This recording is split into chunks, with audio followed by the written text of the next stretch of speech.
श्री स्वामी समर्थ। माझ्या सगळ्या गोडताईंचं, मैत्रिणींचं आणि स्वामी भक्तांचं माझ्या यूट्यूब चॅनलमध्ये मनापासून स्वागत आहे। आजचा दिवस तुम्हाला सुखाचा, समाधानाचा, आनंदाचा आणि भरभराटीचा जावो हीच महाराजांच्या चरणी प्रार्थना करते आणि आपल्या या आजच्या नवीन व्हिडिओला सुरुवात करते। बघा, आपण आजच्या या व्हिडिओमध्ये श्री दुर्गा सप्तशती ग्रंथाची निर्मिती का केली व हा ग्रंथ वाचल्याने काय होते, याचे काय फायदे आहेत याबद्दलची संपूर्ण माहिती पाहणार आहोत।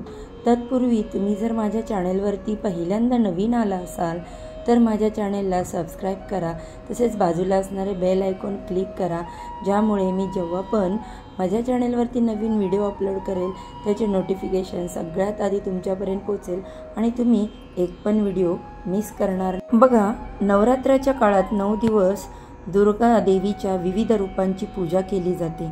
नवरात्रात वर्षातून 4 वेळा साजरी केली जाते, त्यापैकी 2 थेट आणि 2 गुप्त नवरात्र असतात।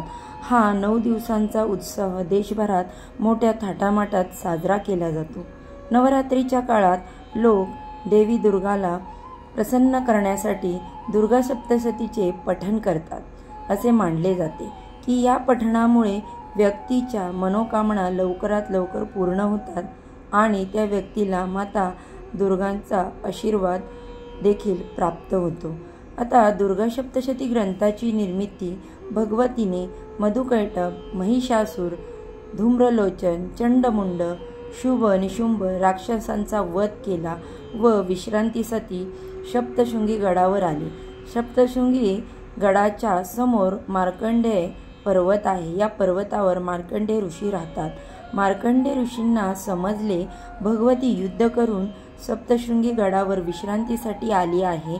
मार्कंडेय ऋषी धावत भगवतीच्या दर्शनासाठी सप्तशृंगी गडावर आले।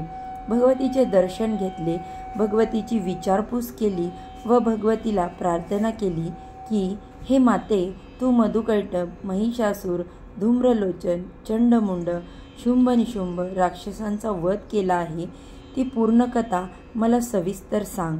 आई भगवतीने मार्कंडेय ऋषींची प्रार्थना मान्य करून युद्धादरम्यान घडलेला सर्व प्रसंग मार्कंडेय ऋषींना सांगितले। मार्कंडेय ऋषींना कथा ऐकून खूप आनंद झाला। त्यांनी भगवतीचे दर्शन घेतले व मार्कंडेय पर्वतावर निघून गेले। त्यानंतर मार्कंडेय ऋषींनी देवीच्या विविध रूपांबद्दल वर्णन, स्तुती, मंत्र, महात्म्य व युद्धातील प्रसंग यांची यथायोग्य सांगड घालून एक दिव्य असा शक्तिशाली ग्रंथ निर्माण केला। तो ग्रंथ म्हणजेच श्री दुर्गा सप्तशती ग्रंथ। श्री दुर्गा सप्तशती ग्रंथ पूर्ण झाल्यावर मार्कंडेय ऋषींनी भगवतीला ग्रंथ श्रवण करण्यास विनंती केली व त्यानंतर तो ग्रंथ भगवतीसमोर वाचून दाखवला।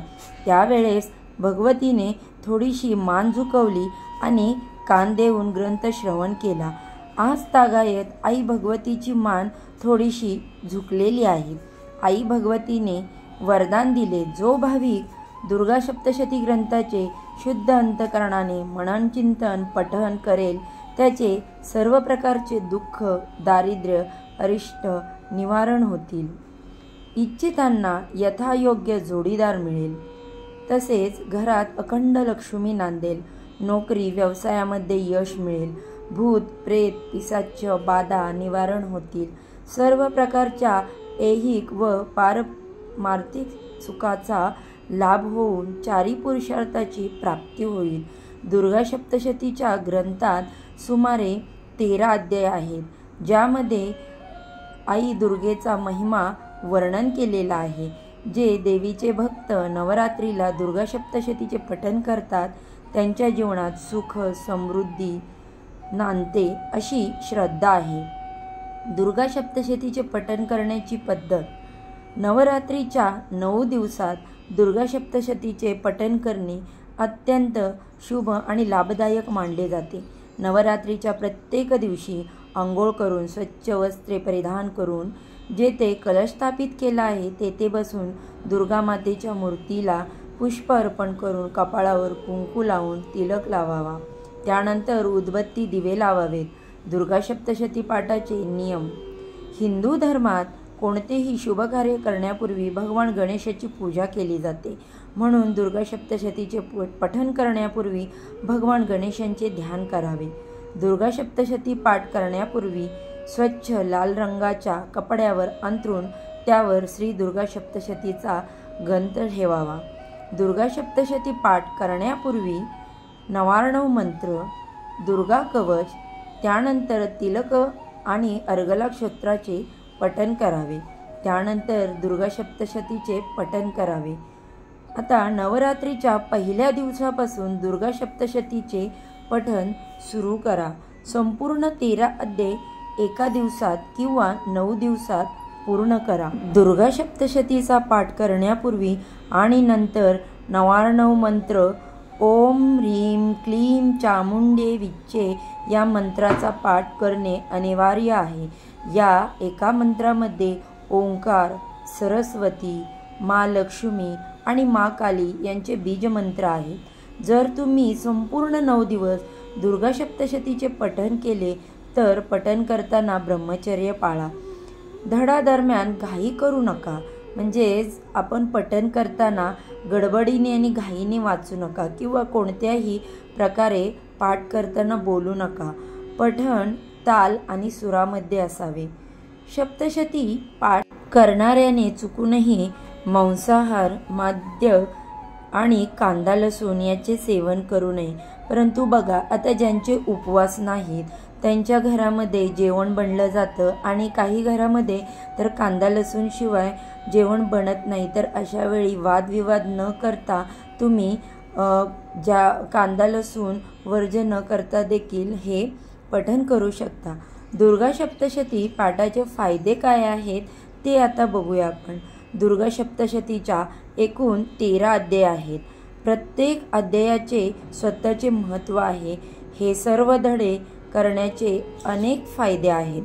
बघा, पहिला अध्याय जो आहे त्या अध्यायाचे पठण केल्याने माता दुर्गेच्या कृपेचे साधकांचे सर्व मानसिकता दूर होतात आणि शत्रूंवर विजय प्राप्त होतो. दुसऱ्या अध्यायाचे पठण केल्याने वाचणाऱ्याला किंवा पठण करणाऱ्याला जमीन आणि मालमत्तेशी संबंधित विषयात यश मिळते. भगवतीच्या कृपेने कोर्टात सुरू असलेली खटल्यात दिलासा मिळतो. तिसऱ्या अध्यायाचे पठण केल्याने भक्तांना ज्ञान किंवा अज्ञान शत्रूपासून मुक्ती मिळते. जीवनाशी संबंधित सर्व प्रकारचे वाद मिटतात. चौथा अध्याय भक्ती, शक्ती आणि देवी दुर्गेच्या दर्शनाचे सौभाग्य प्राप्त करण्यासाठी दुर्गा सप्तशतीचा चौथा अध्याय वाचणे योग्य आहे. अध्याय 5 सर्व बाजूंनी निराशेचा सामना करणे. आर्थिक, भौतिक आणि आध्यात्मिक सुखाची कमतरता असेल तर दुर्गा सप्तशतीचा 5वा अध्याय लाभ देऊ शकतो. 6वा अध्याय मन नेहमी अस्वस्थ असेल आणि तुमच्या कामात अनेकदा काही अडथळे येत असतील तर अशा समस्यांपासून मुक्ती मिळवण्यासाठी वाचणाऱ्याने दुर्गा सप्तशतीच्या 6व्या अध्यायाचे पठण करावे. त्याच्यानंतर 7व्या अध्यायाचा पाठ केल्याने सर्व मनोकामना पूर्ण होतात. 8वा अध्यायाचे पठण केल्याने मार्ग गमावलेल्या व्यक्ती लवकरच योग्य मार्गावर परत येते आणि त्याला स्वतःशी संबंधित चांगुलपणा समजून घेणे आणि जाणून घेणे सुरू होते. 9वा अध्याय मुलांच्या सुखासाठी आणि मुलांच्या उज्ज्वल भविष्यासाठी दुर्गा सप्तशतीचा 9वा अध्याय वाचावा. त्यानंतर 10वा अध्याय 10व्या अध्यायाचे पठण केल्याने 9व्या अध्यायाप्रमाणेच फळ मिळते. आपल्या मुलांच्या प्रगतीमध्ये वाढ होते. 11वा अध्याय व्यवसायात कष्ट करूनही नुकसान होते. पैसा किंवा वेळ दोन्ही वाया जात आहे तर नवरात्रीमध्ये हे पाठ करा. 12वा अध्याय मान्यतेनुसार नवरात्रीमध्ये देवी दुर्गा सप्तशतीच्या 12व्या अध्यायाचे पठण केल्याने व्यक्ती खोट्या आरोपांपासून शुद्ध होते आणि समाजात त्याचा आदर वाढू शकतो. समाजामध्ये मान सन्मान, सुख, समृद्धी आणि आनंदाची प्राप्ती होते.